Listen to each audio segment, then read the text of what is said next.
राजा विक्रम, जरा भी बिना थके मुझे अपने कंधों पर लाद कर लिए जा रहे हो। तुम हार ना मानने वाले शूरवीर हो, हाँ? मेरा बोझ उठाकर ले जा रहे हो, ऊपर से पैदल। तुम्हें थकान नहीं होती क्या, आ? चलो रास्ता काटने के लिए और तुम्हें थकान ना हो, इसलिए मैं तुम्हें कहानी सुनाता हूँ, तो सुनो। काशी में बहती हुई पवित्र गंगा नदी में माँ और बाप की अस्थियां बहाने के लिए भरत आता है। अस्थियां बहाने के समय नदी से एक हाथ बाहर आकर, मैं तेरी माँ हूँ, वो पिंड मुझे दे दे बेटे, ऐसा कहती है। ये सब सुनकर बिना कोई सोचे समझे वो पिंड दे देता है। एक पिंड तो माँ का था जिसको वो दे देता है, लेकिन और दो हाथ आकर, मैं तेरा बाप हूँ, मुझे पिंड दे दे, नहीं मैं तेरा बाप हूँ, मुझे पिंड दे दे, ऐसा कहने लगते हैं। अब दोनों में से असली बाप कौन है? ऐसी कठिन परिस्थिति में भरत तो चिंतित हो जाता है। ए राजन, अब ये दो बाप कैसे प्रकट हुए, ये सुनकर तुझे भी आश्चर्य हुआ ना? तो सुनो, काशी नामक शहर में एक ब्राह्मण रहता था। ओम भूर्भुवः स्वः तत्सवितुर्वरेण्यं भर्गो देवस्य धीमहि धियो यो नः प्रचोदयात्।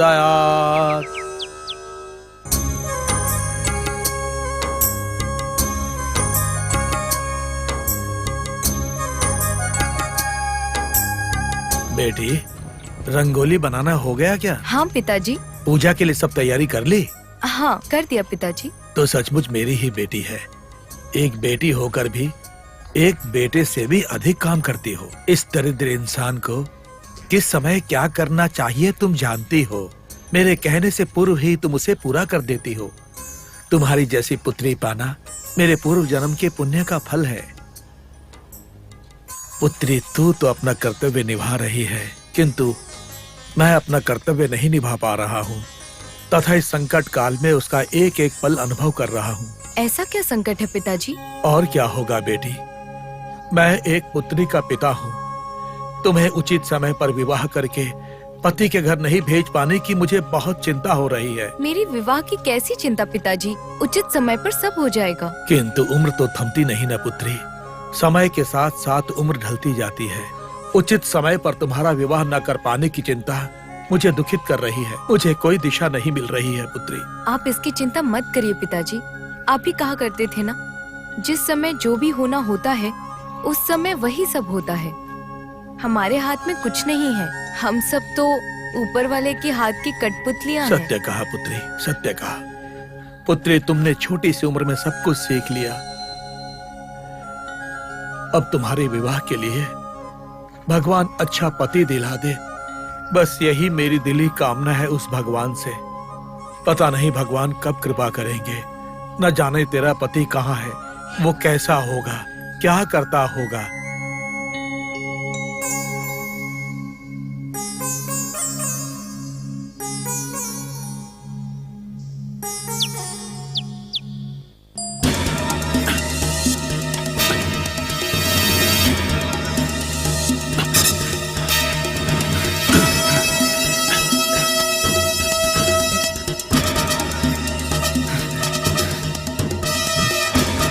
उधर गया होगा, उस तरफ।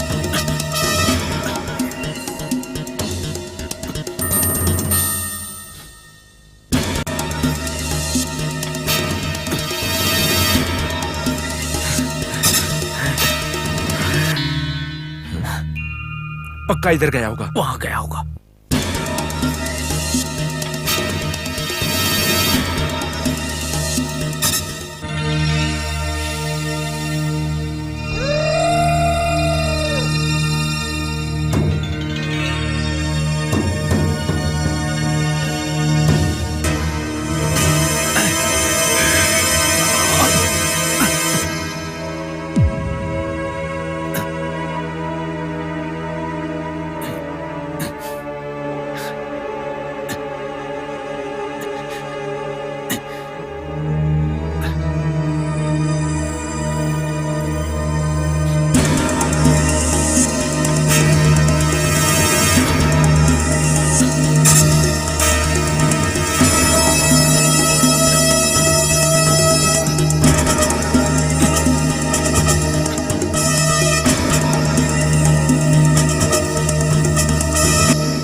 अरे उधर चलो।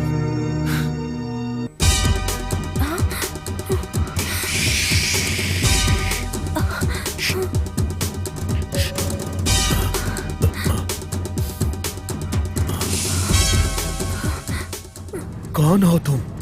ए, देखने से पता नहीं चल रहा है क्या? मैं एक चोर हूं।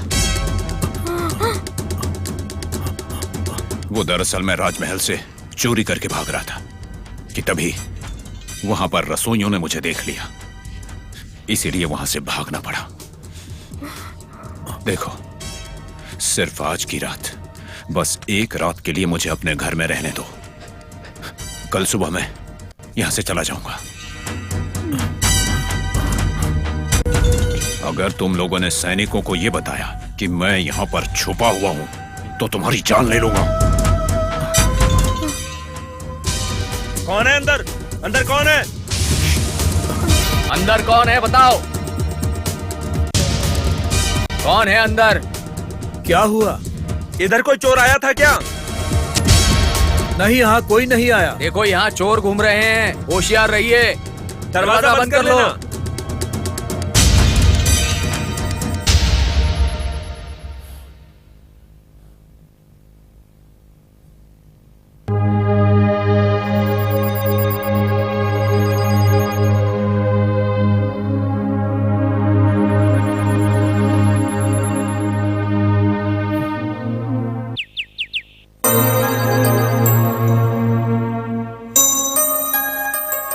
पिताजी, क्या है बेटी? रात में जो चोर आया था वो चला गया क्या? मुझे नहीं लगता कि वो गया होगा बेटी। अगर वो गया होता तो घर का ताला खुला रहना चाहिए था ना।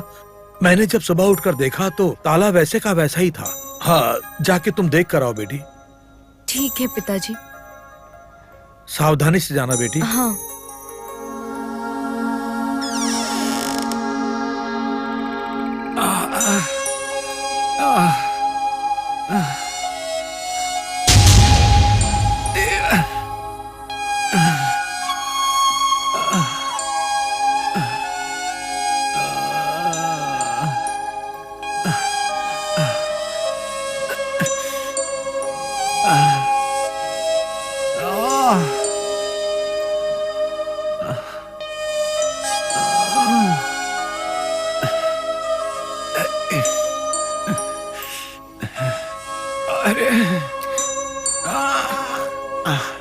पिताजी, क्या हुआ बेटी? पिताजी, वो चोर अभी तक वहीं सो रहा है, परंतु वो दर्द से बहुत तड़प रहा है। अच्छा, तड़प रहा है? चलो मैं चलकर देखता हूँ।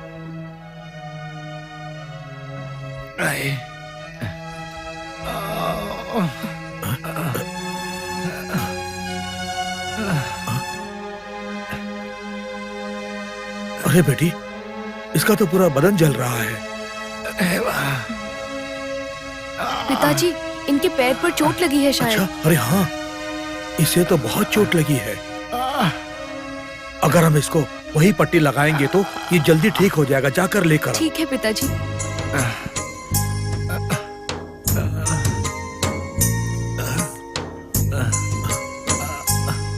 थोड़ा सहन कर लो, बस थोड़ी देर और।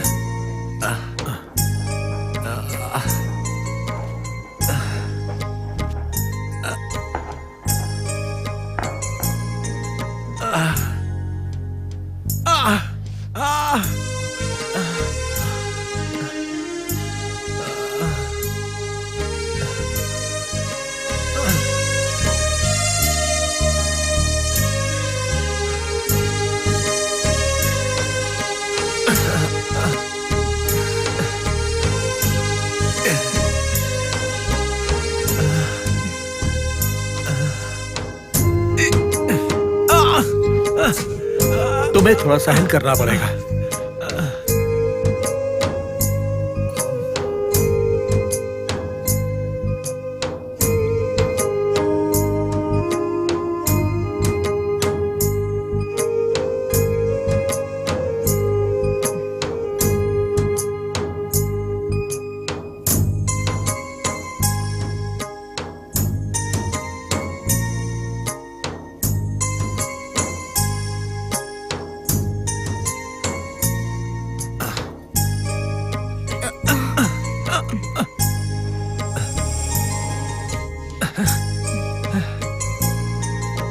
आराम से।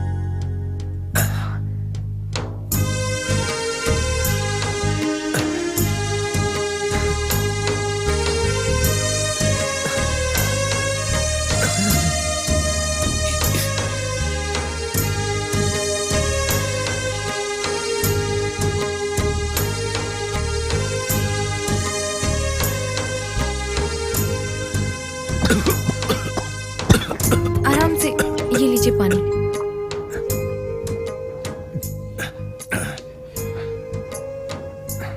देखिए, चोरी वगैरह ये सब ठीक नहीं है। ये सब छोड़कर अच्छे इंसान बनिए।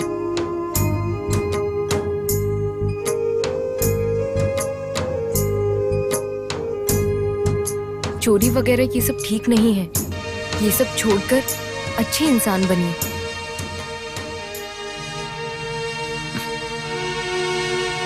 सुनिए,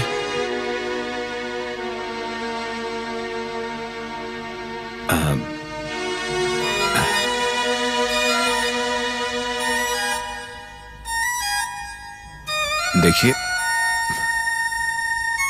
पता नहीं किस जन्म का ऋण था कि तुम लोगों ने मुझे बचा लिया। बहुत बड़ा एहसान किया। बुखार से जब मैं तड़प रहा था तब मेरी देखभाल करके बहुत बड़ा उपकार किया मुझ पर। आपका ये ऋण, इस घर का ऋण मैं 7 जन्मों में भी नहीं चुका सकता। घर आए मेहमान की सेवा करना हमारा कर्तव्य है। अच्छा हुआ कि आप ठीक हो गए हैं। आप आराम कीजिए।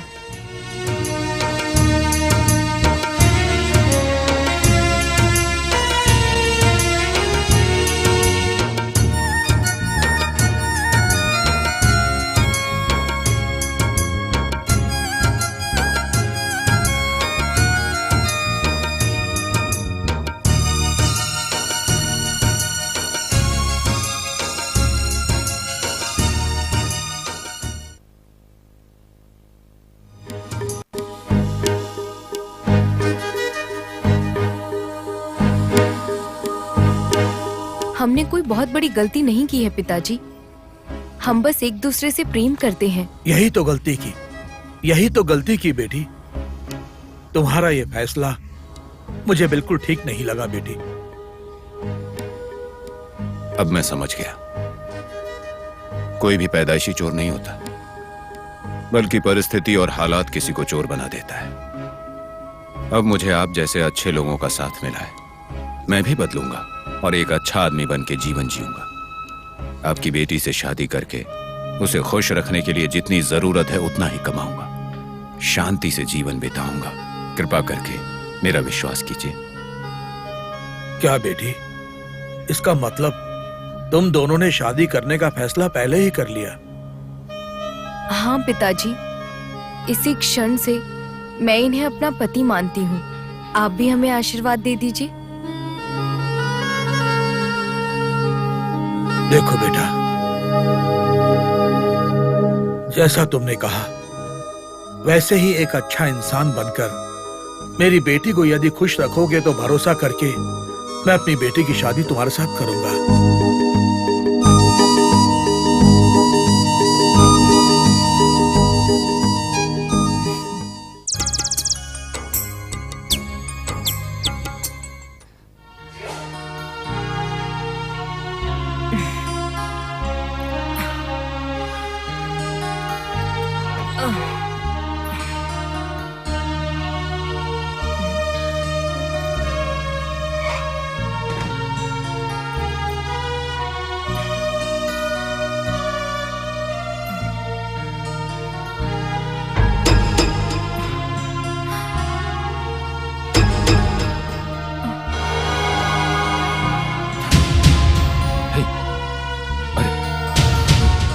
अरे अरे, इन सबको छूना मत।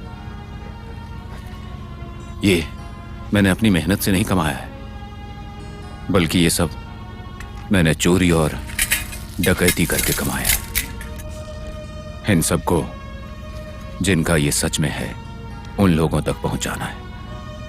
जब तक ये पहुंचता नहीं, मुझे चैन नहीं मिलेगा। मैं ये सब कुछ राजा को देना चाहता हूं। दे दूं ना? ठीक है, जैसा आप उचित समझे।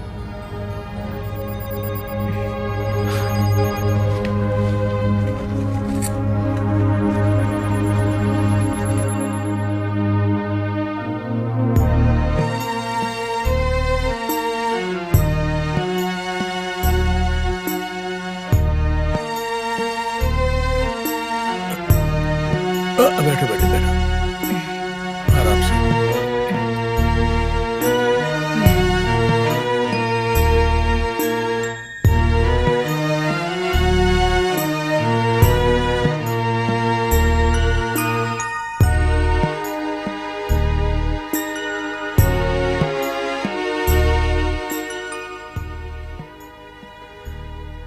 ससुर जी, क्या बात है, बोलो। मैं अपने बचपन से ही बिना प्यार के ही बड़ा हुआ, लेकिन इस घर में आने के बाद मुझे प्यार, विश्वास, शांति सब मिली। सब कुछ मिला मुझे। बस एक चीज मुझे परेशान कर रही है ससुर जी। वो क्या है बेटा? ससुर जी, मुझे रात को नींद नहीं आती है। वो क्यों बेटा? जैसे ही आंखें बंद होती हैं तो जो जो पाप मैंने किए हैं वो सब मुझे याद आते हैं।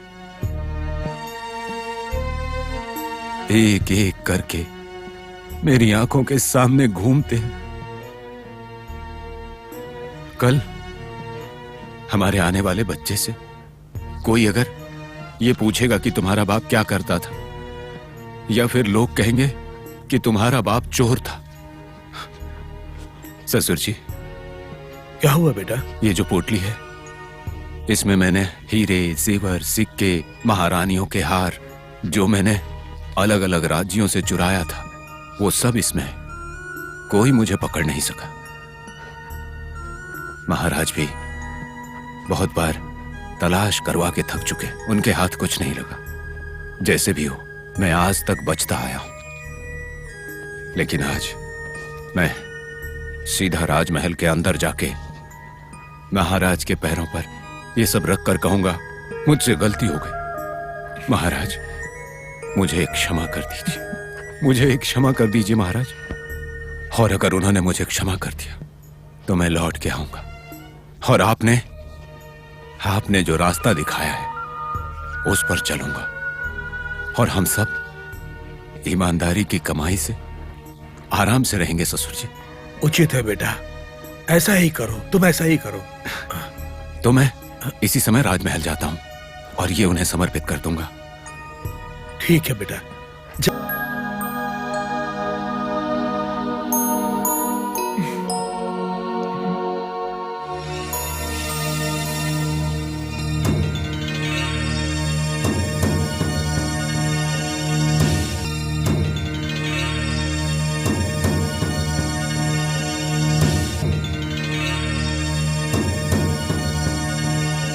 लीलावती, आप ही हैं क्या? हाँ। क्यों, क्या हुआ? राजमहल में चोरी करने के अपराध में हमारे राजा ने इसके पति को फांसी का दंड दिया है।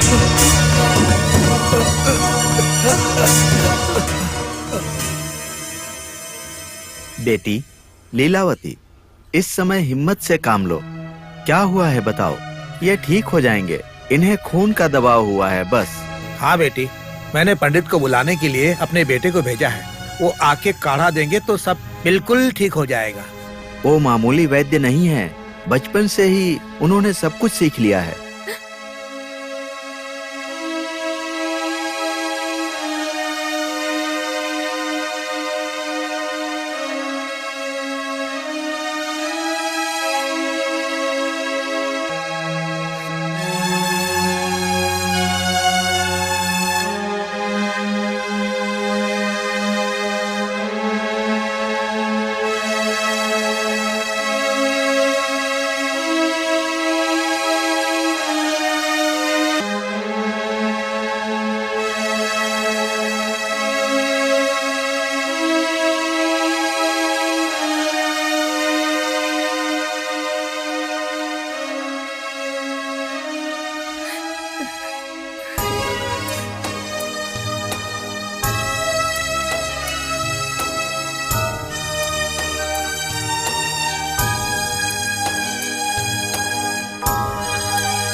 पिताजी। बेटी, बेटी, आप महान हैं, आपने चमत्कार कर दिया। जो मर गया था उसको भी आपने बचा लिया। आप धन्य हैं वैद्य आप जी। जैसे महान वैद्य हमारे गांव में रहेंगे तो हमें अच्छा लगेगा। हाँ हाँ। पंडित जी, आपने मुझे क्यों बचाया? अब मैं कौन सा मुंह लेकर जिंदा रहूंगा? कृपा करके दवाई के बदले मुझे विष दे दीजिए पंडित जी, कृपा करके मुझे विष दे दीजिए। पिताजी, आप ऐसी बातें मत कीजिए। अगर आपको कुछ हो गया तो मैं तो अनाथ हो जाऊंगी। मेरे जीते जी पिताजी, मैं आपको कुछ नहीं होने दूंगी। अरे रोने की कोई बात नहीं है, आपके पिताजी तो अब ठीक हो गए हैं, अब उनको कोई समस्या भी नहीं। धैर्य रखो। पंडित जी, आपको हमारे गांव में ही रहना होगा। आपको जो भी वस्तु चाहिए होगी हम सब मिलकर आपको लाकर देंगे। मैं अपने घर का एक कमरा इनके लिए खाली करवा दूंगा। दवाई के पौधे उगाने के लिए झील के बगल वाली जमीन मैं आपके नाम लिख दूंगा पंडित जी। हम अनाज और दाल लाकर दे देंगे पंडित जी। ये सब सुनकर बहुत प्रसन्नता हो रही है, परंतु मैं आपका ऋण कैसे चुकाऊंगा? आपके कहने के मुताबिक अगर हमारा ऋण चुकाना है तो आपको एक काम करना होगा। अवश्य, बोलिए ना क्या करना होगा। ऐसी कोई चिंता वाली बात नहीं है। हमारे गांव के गरीब मरीजों का आप निःशुल्क चिकित्सा करेंगे। आपके इस कार्य को मैं प्रसन्नता से करूंगा। अनाथ होकर गली गली घूमने वाले मुझ जैसे व्यक्ति को आप लोग रहने के लिए भूमि देंगे। बचपन में जिसे भरपेट खाना नहीं मिलता था, आप लोग खाना देने की बात कर रहे हैं एक व्यक्ति को, और इससे अधिक क्या चाहिए? मैं तन मन से सब कुछ आपके लिए करूंगा। मैं कभी धोखा नहीं दूंगा, हमेशा विश्वास बनाए रखूंगा।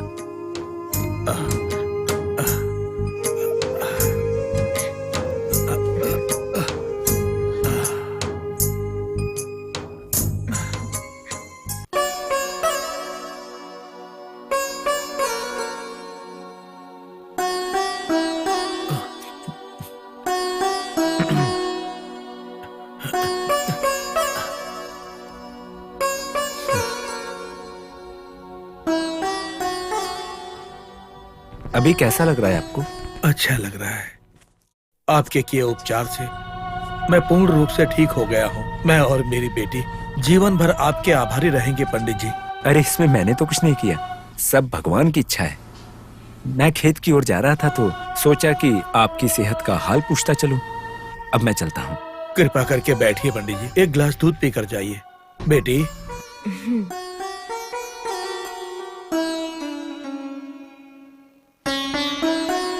महोदय, बुरा मत मानिएगा, थोड़ा आपके निजी विषय के बारे में पूछ रहा हूँ। जब मैं आया था तो आपके नेत्रों में आंसू दिखे। अभी तो आपकी सेहत पूर्ण रूप से ठीक है, तो आंसू आने जैसी कौन सी बात हो गई? यदि आप चाहें तो बता सकते हैं, यदि मुझसे भूल हो गई तो कृपया क्षमा करें। मैं अपने भाग्य के बारे में सोचकर रो रहा था। मेरी केवल एक ही बेटी है, बिन माँ की बेटी है, इसलिए बहुत लाड प्यार से पाला। और मेरी बेटी मुझ जैसी है, अपने पिता के जैसे संप्रदाय के साथ हमारे इस मिट्टी की संस्कृति की प्रतिरूप जैसी थी। और मेरी ऐसी बेटी जब विवाह के लायक हो गई थी तब भी मैंने उसे घर में बिठा रखा था, उसकी शादी नहीं कर पाया। मैं इसी चिंता में मैं सदा रहता था। और एक दिन आधी रात को हमारे घर मेरी ऐसी बेटी ने छोटी उम्र में ही अपने पति को खो दिया और विधवा हो गई।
मेरी ऐसी बेटी ने छोटी उम्र में ही अपने पति को खो दिया और विधवा हो गई, और वो गर्भवती भी है। न जाने किस जन्म का पाप था कि ये सब कुछ हुआ। पता नहीं किस जन्म में मैंने किसी का क्या बिगाड़ा था, इस जन्म में मुझ पर ऐसा संकट आया। इसी चिंता में बैठा था पंडित जी, इसीलिए मेरे आंखों से आंसू बह रहे थे। पुरानी बातों को याद दिलाकर आपके मन की शांति को बिगाड़ने के लिए मुझे क्षमा करें।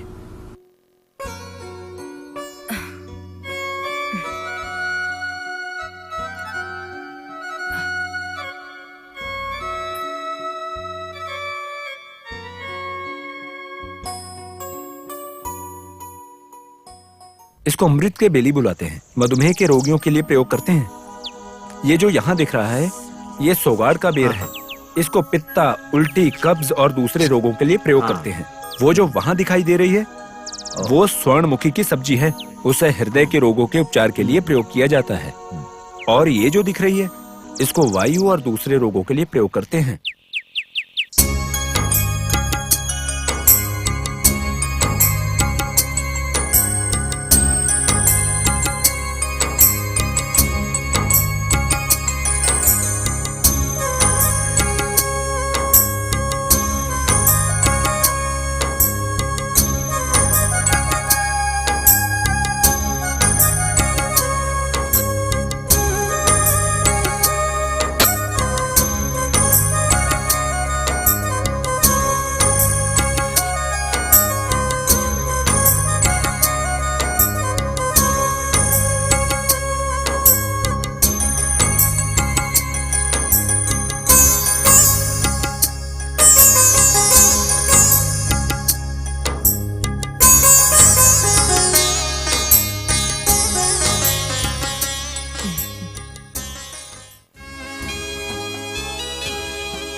पंडित जी, मेरा अंतिम समय करीब है। मैं शांति से मर सकूं, इसलिए मुझे आपकी एक मदद चाहिए। मुझसे? बताइए ना, क्या मदद चाहिए? मेरे मरने के बाद मेरी अनाथ बेटी को और मेरे नाती को आश्रयदाता बनकर आपको उनकी रक्षा करनी है। मेरी विधवा बेटी का हाथ थामना होगा आपको। अपने बाप को खोए हुए मेरे नाती ने आपको ही अपना पिता समझ लिया है। वह आपको बहुत ज्यादा चाहने लगा है। देखिए, वह आपको ही अपना असली पिता मान बैठा है। कृपा करके उसका हाथ मत छोड़ना।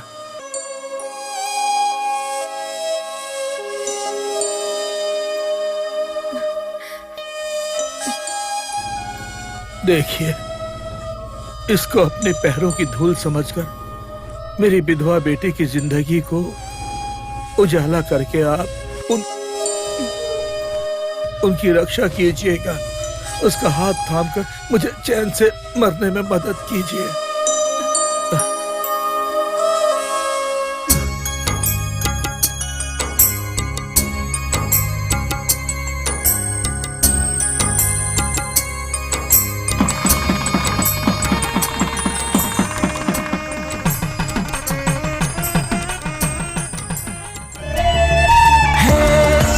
सब तुम ये मुझसे कहानी, खंबे ताल की कहानी, खंबे ताल की कहानी।